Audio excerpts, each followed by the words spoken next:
ये गरीब ही जो खानसमा बनकर तुम्हारे घर में खाना पकाता है, ये गरीब ही तुम्हारे कपड़े धोता है, ये गरीब ही तुम्हारे बच्चों को लाता ले जाता है। गरीब ना हो तुम्हारे तुम गरीबों की वजह से ही है। और ये गरीब है, मौका दो इंशाल्लाह 12 बच्चे ने तो बोला।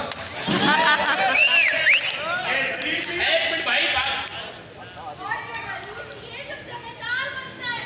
हाँ बस ये गरीब मानता हूँ, बिल्कुल गरीब ही होता है जमींदार। ये जमींदार ना हो ना खुद ही अपनी गटर में बंजिया मार दो तुम लोग। चलिए तो भाग, जमींदार बोल रही है चल।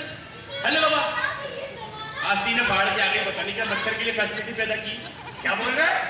मच्छर के लिए। ये जमाना हमारी वजह से चल रहा है। अरे जमाना तुम्हारी वजह से नहीं चल रहा है, जमाना ज्यादा वक्त चल रहा है।